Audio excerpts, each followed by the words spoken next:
Hello, HMS Bobcats. Mr. Flato here. Welcome back to another great week at the Helena Middle School.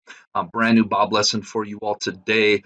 This Bob lesson was inspired by a fellow eighth grade student that I was having a really good conversation with this week. This particular student just felt overwhelmed with things and so many things, like so many other kids going on in life. And we kind of sat and talked and broke it down. And I kind of left this student with three different areas to think about in their life for managing just everything that was going on. And I thought to myself, this is probably good Bob lesson material where all students could probably use hearing and hopefully benefit from hearing these three strategies that we kind of coming through and talking things out and processing things we came up with. Eighth grade, moving into freshman year, and is an exciting time. As you get older, there's more things to be involved in, and one of the main things at Helena High is being involved in different activities, athletics, groups, clubs, that sort of thing. And there's more and more possibilities out there. You'll notice as you get older. And one of the other things that you'll notice is as more options of activity, sporting things, clubs become available, you really have to narrow in and zero in who you are as a person.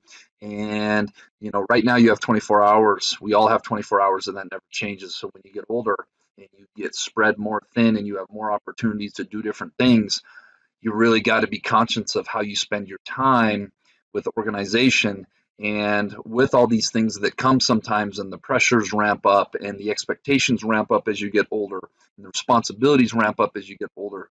I can totally see how a lot of kids and adults, myself, I get there too, end up in this space where they have the perfect emoji, the mind blown emoji, where you just can't take it anymore. You feel like you're going to explode. So on today's Bob Lesson, I'm going to talk about three different strategies that I'm hoping that you can use that I found help in my own life when it just feels like I've got so many things going on and I start feeling myself wearing thin, and strategies I do to kind of get myself back centered and in a good spot. So hope you guys enjoy it. I hope it's helpful for you. And I hope you enjoy the lesson. All right, Bobcats, we're off and running on this Bob lesson that is going to be titled Three Strategies for When You're Overwhelmed. But first, as always, let's be our best this week at HMS. Let's be safe. Let's be responsible. Let's be respectful. Let's be a learner. All right, the first strategy or tip I'm coming to you with today is center yourself and hunker down in the moment. I want you to just take a moment and kind of envision. If any of you have ever been in a tornado, which is an extremely frightening and terrifying thing, or even been through a hurricane, you'll notice you don't see people out in the streets riding their bikes, walking around, driving their cars, right? You see people that are hunkering down in a safe place, usually somewhere with no windows, down in the basement in a crawl space. And much like one would do if they were waiting on a hurricane or tornado, I want you to hunker down emotionally, metaphorically, and stop overextending yourselves. A lot of times when people feel like they're getting overwhelmed, it's because they've got so much going on. And whether you're into yoga, whether you're into meditation, um, it's about mentally and emotionally just kind of stopping, closing your eyes, taking a deep breath, and centering yourself in the moment. It's critically important to stay focused on the present moment, and that is huge. The present moment, letting your mind wander to, and I know we all do this, especially future oriented stuff, will just bog you down more and raise your anxiety about everything you have going on in life. I know when I get super stressed and I start feeling overwhelmed, I start thinking about, I got to do this, I got to do this, I got to do this, I got to do this, I got that after school, I got that. And I can just feel my anxiety building. I have found that if you just focus on one thing at a time, you just focus on the present moment, and focusing on the present moment, that helps alleviate my anxiety. And presenting on the focus moment is kind of a metaphor for just hunkering down, where everything around you is spinning as if it's a tornado or a hurricane. There's high winds, there's things going on. Just hunker down in the moment and just focus on the present moment, what's going on. Because at the end of the day, remember, we only ever get the moment we're currently in life, right? We only get this very moment. So it doesn't help thinking about what happened yesterday or what happened last week or mistakes we made or regrets we have. That does not help, right? And especially it does not help getting too focused on what we have upcoming and stressing ourselves out about all the tasks and all the things that we have in the future, right? The future is always going to be the future. It's out there somewhere. All we ever have is the moment. What's that win? That's one of my favorite acronyms. What's important now? So when you get in those moments, hunker down, think of when, think of what's important. What is important now is just the present moment. All right, tip number 2. It's really important that when we get overextended, we got things going on, we really assess what we can control and we figure out what we can't control. This is a great strategy for life, whether we're overextended and we're anxious and we're feeling stress and we're overwhelmed. Whether we are or not, it's just a good strategy. So again, a good reminder: things we can control: our attitude, how we adjust to situations, how we treat other people, our work ethic, our preparation, our schoolwork.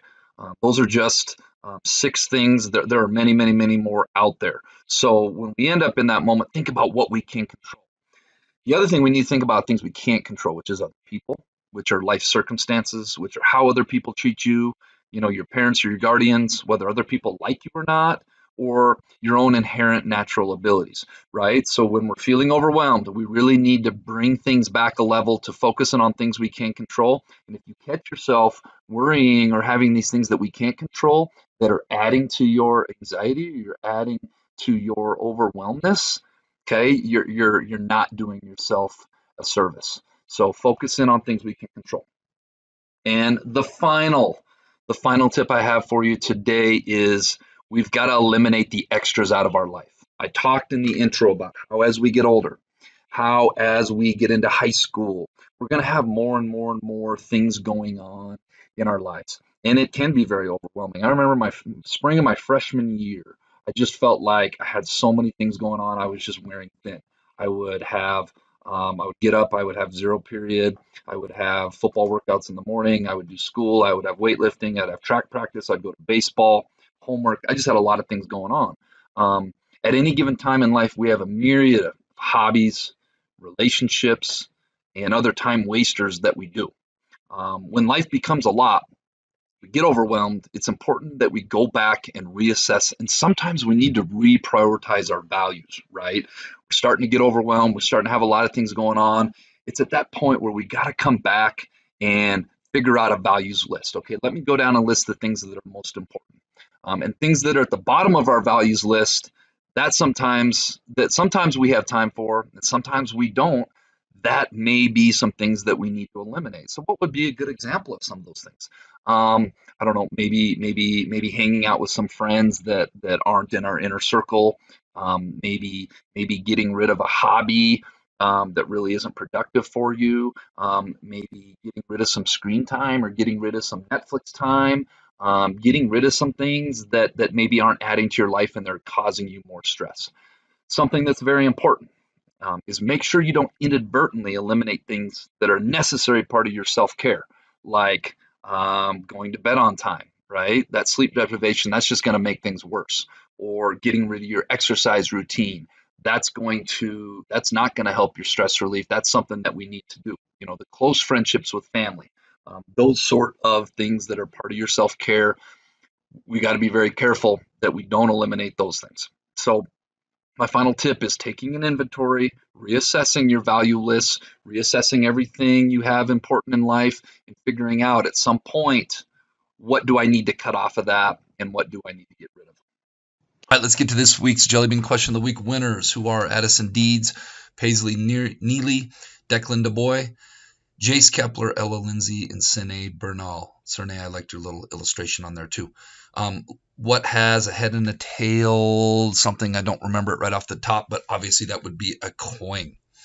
All right, this week's Jelly Bean Question of the Week. What has 13 hearts but no other organs? If you think you know, get your answer to the Bob box. Make sure your first and last name is on it. Every week when I go to draw the first 6 winners, I draw a name that doesn't have a last name, or I can't read it, or the answer is correct and there is no name and I have to move on to the next one. Don't let that be you. Tune in next week to see if you're a winner. All right, Bobcats, make it a great week at the Helena Middle School.